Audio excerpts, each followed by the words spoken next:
Okay, now let's get into part 5. This is Gen Talk, Making a Living, Subsistence Strategies, part 5, Industrialization.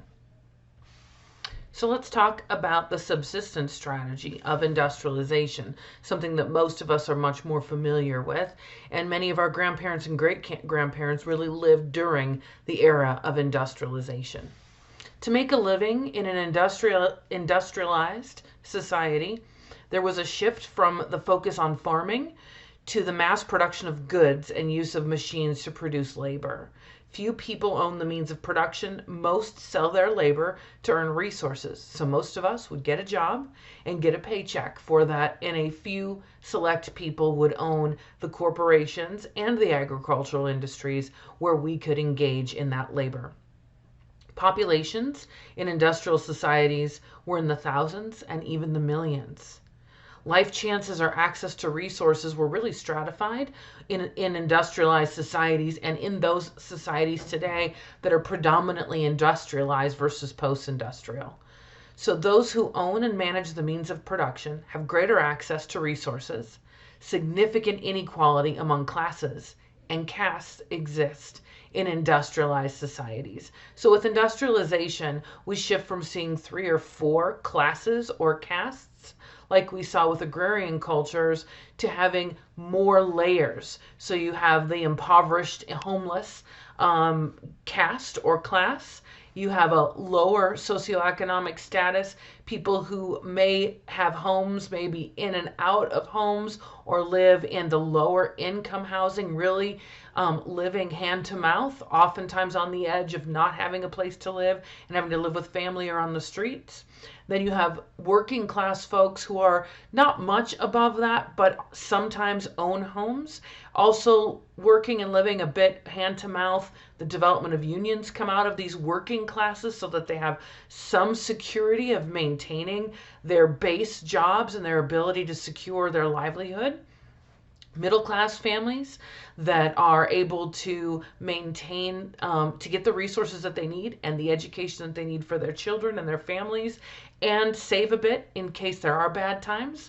Upper middle class folks who own some means of production or on the higher skilled areas, medicine, legal, law, also managers and not owners, but higher level folks in the means of production, whether it's an industrial factory or in an agricultural business, and then our upper classes that really own these companies and agricultural centers. So you see that there are more like 5 or 6 strata within industrialized societies, and at each level they have different life chances or the likelihood that they'll be able to access necessary and desired resources.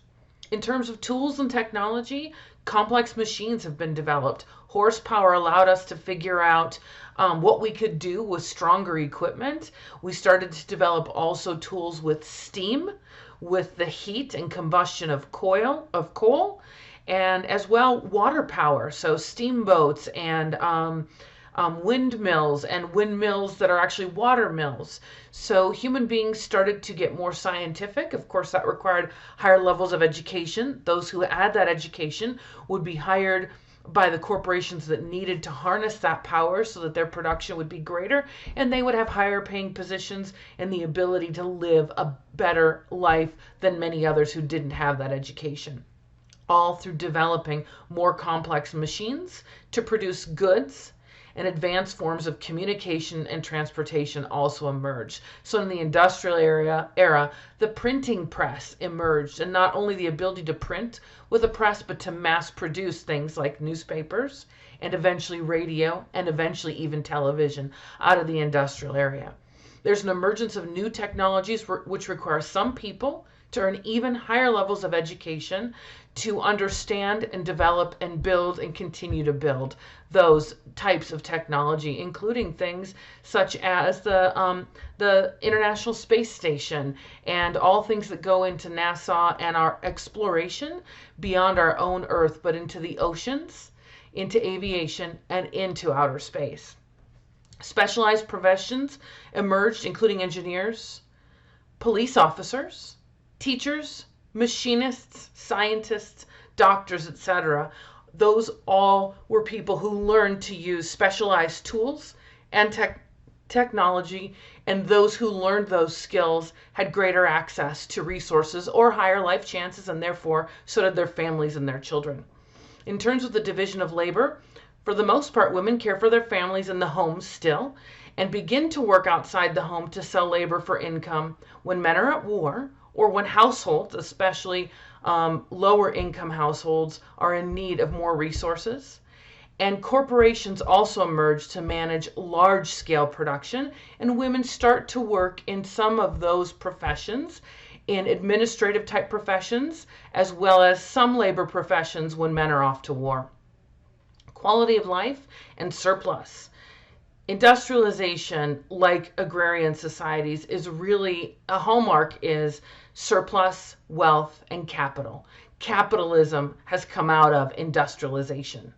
In industrialized societies, there's an excess of goods, and this excess is produced and sold at a profit for the owners, which then are able to purchase more so that they can produce more goods to gain more of a profit, and their capital grows and grows along with their power.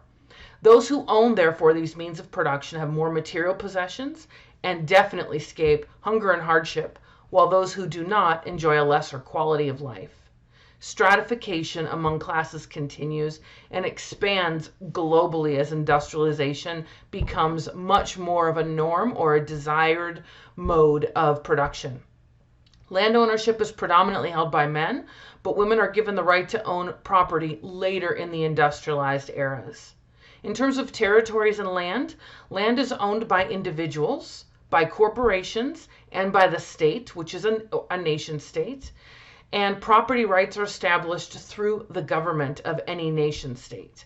People defend property and manufacturing sites vehemently, and those who produce goods pay taxes to the state to pay for the defense of those productions of goods. So complex bureaucracies emerge, and in a couple of chapters we're going to start talking about organizations and bureaucracies and what those look like. Cash is the primary means used to purchase goods and services because you just can't carry around tons and tons of corn or tobacco or coffee or whatever it is that you're producing. And so banks become critical. Your goods and products are held at the banks, or someone determines the estimation of your goods and products.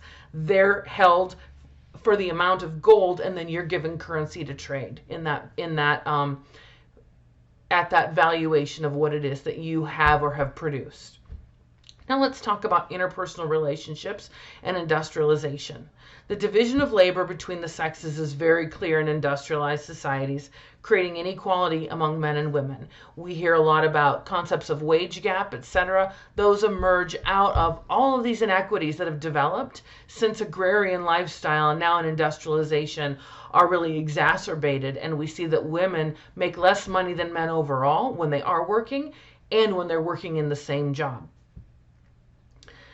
Some inequities begin to erode as women begin to engage in the workforce and demonstrate the ability to earn a living, but even today, women get paid less on the dollar than men for the same job. When I was in college, the average was 50 cents on the dollar for men doing the same work. Today, I believe it's more like 79 cents on the dollar on average for the same work. So it is improving, and we're in a post-industrial era now, but we've seen this wage gap exist ever since industrialization, when women were allowed in the workforce in the countries in which they were allowed in the workforce. As goods are mass-produced, society becomes more consumer-driven, and dual earner households do emerge, especially when it becomes more and more expensive to own property and to own your own home, or when it is required for men to leave the home, or in eras of depressions or recessions when you need more than one earner to maintain the household and the lifestyle. Marriage remains a legal contract that is defined by the state. So it's informal marriages are not considered viable, and legal marriages are considered viable and real, and also assist in assessing who is responsible for whom in terms of children and who is responsible for property. Social inequality from poor and homeless to wealthy continues to create conflict among the classes. So in industrialization, it is as exacerbated as ever before in having those stratifications. Democracy also emerges out of industrialization, and caste systems become more complex, or they become stratified class systems. Life chances do not change appreciably from agrarian lifestyle, but social mobility becomes theoretically more possible. So what we're talking about here is those caste systems are when you're born into a caste, which is like a class, but you really have no opportunity to move from that, like we talked about in the feudalist agrarian societies. With more advanced industrial societies, society started to question that is the way things should be. If someone could earn or prove their way, shouldn't they have the opportunity to move their way up as well? If someone lost their ability to prove their way, shouldn't they have the opportunity to work their way down that system? So class systems emerged, which really refer to the so-called ability for social mobility, which means the ability to move up, which is what we hope to do, but also the potential to move down as an individual, as a family, or as a community. So with the industrialization era, the American dream comes about in the belief that we can move up and make something better of our lives and our circumstances, and sort of defy those ladders in that stratification system that most definitely exist.